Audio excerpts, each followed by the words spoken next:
The receipt was a thin strip of paper, the kind you hardly notice until you need it, crumpled at the bottom of the jacket pocket she'd left on the couch. It was for a late-night diner, 2 towns over, time-stamped 3 a.m., and had a name scrawled on the top in pen. See you, Tom. I sat on the armchair with that paper between my fingers and felt the easy, ordinary life we'd built collapse into a scatter of questions. It wasn't dramatic, no shattered glass, no shouting in the street, just the small, relentless fact of ink on paper that proved there had been a morning I hadn't woken up to. We'd been married 5 years.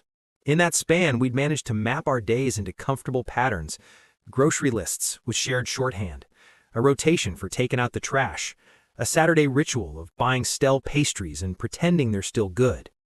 I had assumed comfort was a kind of immortality. The receipt taught me how wrong immortality and comfort can be when attention travels elsewhere. For a long time, I tried to believe in benign explanations. Maybe she'd met an old friend. Maybe it was a wrong jacket. Maybe the pen had slipped. But denial is a tidy form of violence. It keeps you from seeing the truth.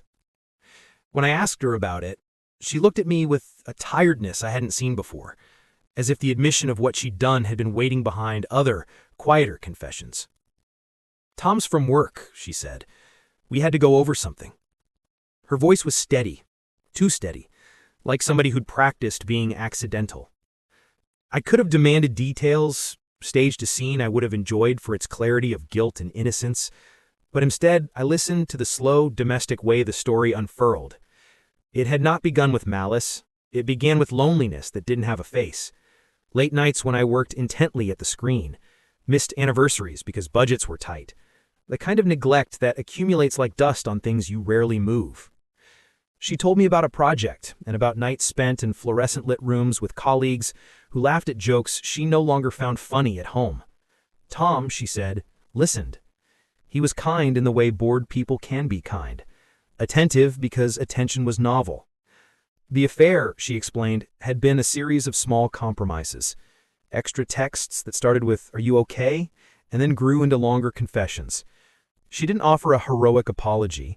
She offered a tired ledger of poor choices and the admission that she had been selfish. Her words landed like stones sinking an already heavy boat.